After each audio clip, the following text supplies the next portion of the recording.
Newspapers are dying for a few reasons. Readers don't want to pay for yesterday's news, and advertisers follow them.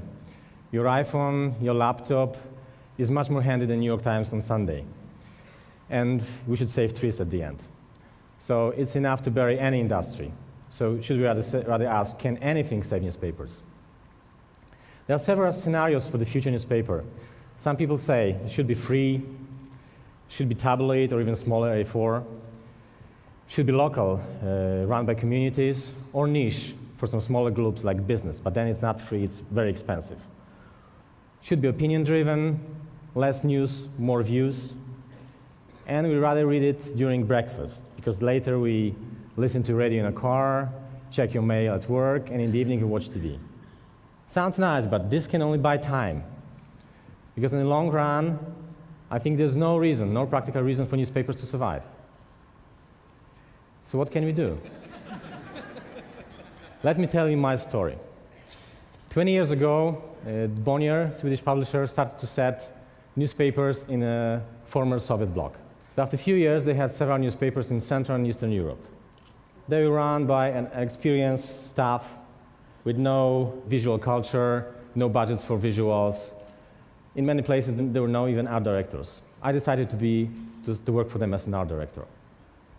Before I was an architect, and my grandmother asked me once, "What are you doing for a living?" I said, "I'm designing newspapers." "What? There's nothing to design there. It's just boring letters." And she was right. I was very frustrated.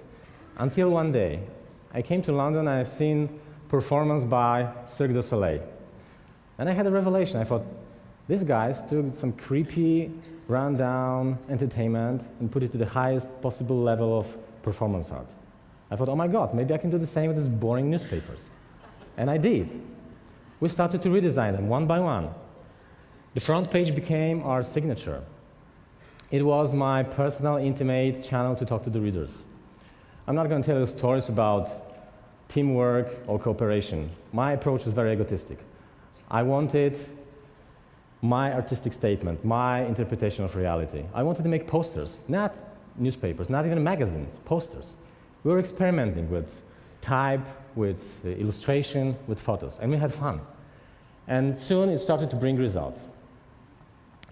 In Poland, our pages were named covers of the year 3 times in a row. Other examples you can see here are from Latvia, Lithuania, Estonia, the Central European countries. But it's not only about the front page. The secret is that we were treating the whole newspaper as one piece, as one composition, like music. And music has a rhythm, has ups and downs. And designer is responsible for this experience. Flipping through pages is reader's experience, and I'm responsible for this experience. We treated 2 pages, all spreads, as a 1 page, because that's how readers perceive it. You can see some Russian pages here, which got many awards on the biggest infographic competition in Spain. But the real award came from Society for Newspaper Design. Just a year after redesign of this newspaper in Poland, they named it the world's best design newspaper. And 2 years later, the same award came to Estonia. Isn't it amazing? What really makes it amazing, that the circulation of these newspapers were growing too. Just some examples. In Russia, +11 after 1 year, +29 after 3 years after redesign. Same in Poland, +13 up to 35% rates of circulation after 3 years. You can see on a graph, after years of stagnation, the paper started to grow just after redesign. But the real hit was in Bulgaria, and that is really amazing. Did design do this? Design was just a part of the process. And the process we made was not about changing the look, it was about improving the product completely. I took an architectural rule about function and form and translated it into newspaper content and design. And I put a strategy at the top of it. So first you ask the big question, why we do it, what is the goal? Then we adjust the content accordingly, and then usually after 2 months we start designing. My bosses in the beginning were very surprised. Why am I asking all these business questions instead of just showing them pages? But soon they realized that this is the new role of designer, to be in this process from the very beginning to the very end. So what is the lesson behind it?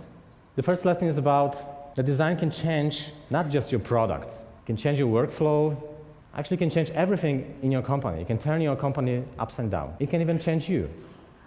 And who's responsible? Designers. Give power to designers.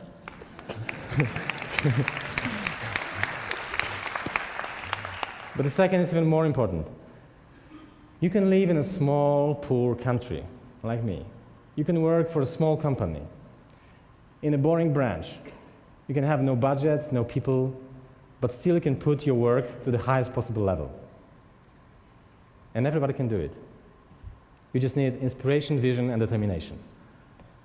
And you need to remember that to be good is not enough. Thank you.